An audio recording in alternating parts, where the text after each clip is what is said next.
en el tema d'avui, el tema del grafit. Com, per què i on sorgeix aquesta manifestació? A veure, qui es llanza? Esto es para Fernando, creo. Com és, per què és, on Esto es és... para el historiador, ¿no? Bien, yo digo de historia, Sí, pues... para el historiador, sí, sí. Podemos ver unos antecedentes. Bueno, el antecedente emblemático, el antecedente, digamos, lo que hace estallar esto, ¿no? Es todo eso que se va generando en un contexto urbano específico como es el gueto neoyorquino, con unas peculiaridades tanto de rasgo social, de abandono de la administración pública, con un componente étnico, con una, digamos, un grupo juvenil, grupos de jóvenes, ¿no?, que tienen iniciativas creativas, porque existe lo que existe una cultura urbana, una cultura de calle, que van desarrollando generacionalmente, ¿no? Eso que es als anys 60 o por ahí, ¿no? Años 60, sí. Digamos que, claro, en todo este activismo, digamos, activismo en el sentido de actividad, sin implicaciones políticas, ideológicos, ¿no?, sino en el contexto de la adolescencia, ¿no? Los jóvenes en los años 60 empiezan a hacer firmas. La firma no es algo extraño en el mundo adolescente. Lo que es la novedad es que se empieza a mover, empieza el getting up, se dejan ver firmas fuera del contexto territorial de una banda o de tu barrio, de tu calle, ¿no? Se empiezan a mover. Eso va a crear, digamos, un primer movimiento. La segunda fase ya importante es pasar del getting up a desarrollar lo que es el elemento estilístico, lo artístico, digamos, lo más evidentemente artístico, ¿no? Esto, ¿por qué surge? No solamente por una búsqueda de la belleza, en principio no es por una búsqueda de la belleza, es por... Primero, como elemento de prestigio, o sea, también el estilo, el hacer las cosas bien, me trae prestigio en mi grupo. Esto va también dentro de la cultura de calle, o sea, si haces las cosas con estilo muy americano, esto muy americano, pues más te valoran, aparte del riesgo, de que no te pillen, todas estas cosas, ¿no? Y luego ahí entra ya una competición de a ver quién es el más virtuoso en ciertas cosas. Tenemos elementos como lo cuantitativo y lo cualitativo a la hora de hacer graffiti.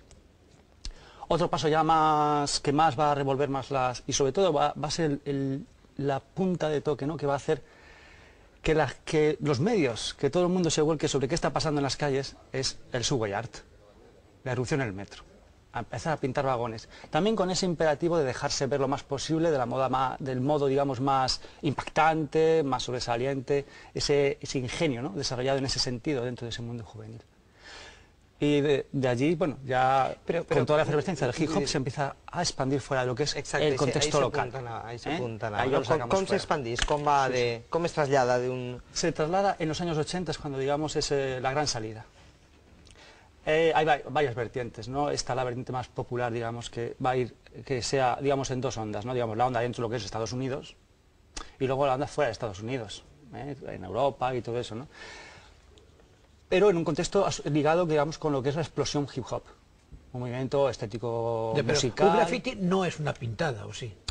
Ahí entramos en el campo de las definiciones, nos podemos perder un poco. En principio, graffiti es un término que han utilizado los historiadores del arte para muchas cosas. Este término fue cogido por los escritores de graffiti para identificar su tipo de graffiti, que en cierta manera se pinta. Pero ahora tampoco podemos hablar del graffiti como pintura totalmente, porque hay modalidades como el rayado, etcétera, que no se puede acoplar dentro de esa definición, y que la palabra graffiti adecua muy bien, en un sentido tanto como uso histórico como uso dentro del movimiento. Pero una pintada normalmente se está vinculando en el contexto español sobre todo, con lo que es la transición política y con un tipo de graffiti, una modalidad que va mucho con la escritura, el mensaje, el eslogan. Con eso hacemos la pintada. Pero es como también utilizar la palabra pintura.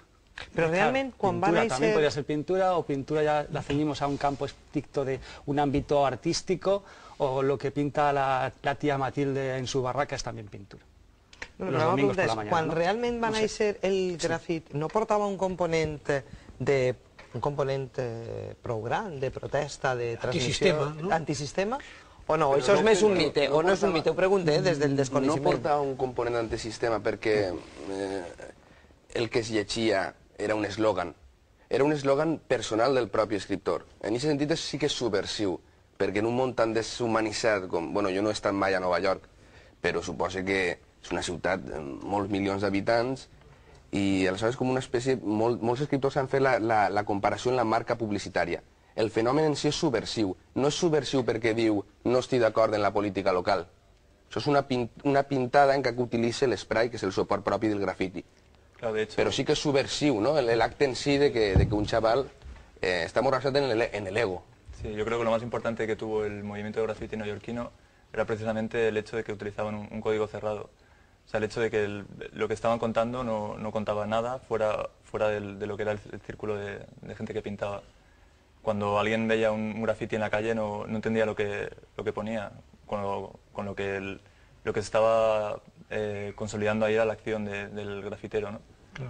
Però és que probablement no n'hi ha un mensatge perquè no n'hi ha un eslògan que transmetre, però quan ix un metro, que és dels vagons, i puja a terra, i tots veuen que passa algo. Claro. I si passa algo sí que ho associen a un sector de la societat i a una actitud, ¿no? Es que la acción era el mensaje, ¿no? Poder hacer alusión a lo que decía Evidentemente Marx. también un acontecimiento así lo que crea es cierta intriga, cierto misterio, que eso es lo que llama la atención de los medios de comunicación. Pero claro, cuando la gente de bien, digamos, el público ve algo extraño, piensa en lo malo. Entonces, claro, ¿qué hacemos? ¿Vinculamos los escritores de graffiti con el mundo delictivo? ¿Se trata de qué es eso? Y cuando hay el qué es eso, se sospecha de muchas cosas. Cuando, en el fondo, aunque la forma de hacer es delictiva, es subversiva, estos adolescentes en una primera fase no tienen ninguna conciencia ni política ni nada. Es simplemente la rebeldía adolescente. Y no solamente la rebeldía adolescente, sino esa exploración de los límites. Vamos a explorar los límites. ¿Hasta dónde llegamos? Los adolescentes exploran límites. Hasta que se chocan con algo. Pero es así, es hacer por hacer. No piensan mucho en las consecuencias, más que en el prestigio, ¿no? Pero esas cosas. És cert que en els anys 70 els mateixos grafiters van vaticinar d'alguna manera la mort del grafit? Sí, 70, bueno, Més o menys, 70 No, o posterior, esa década. En el 70 está definiéndose todavía, es cuando se define lo que Finals, son las potser piezas de serà los finals vagones. del 70. En el año 70, entre el año 71 y 73 se define lo que es el holcar, lo que es el de fin a fin, todas las tipologías de piezas que existen, ¿no? En los 80 es cuando ya se define y se exporta. Si ha habido alguna crisis, luego han sido crisis que depende de cada sitio, la crisis ha ido pasando, ¿no?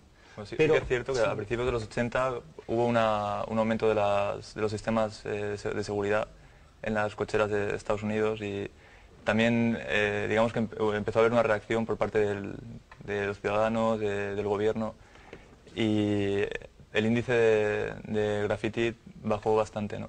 Era más complicado entrar en las cocheras, empezaron a poner Vigilancia, perros, de todo, ¿no? Y teniendo en cuenta que en aquellos años el graffiti en muros era algo que todavía estaba empezando y el tren era sobre todo el soporte más valioso, ¿no? Y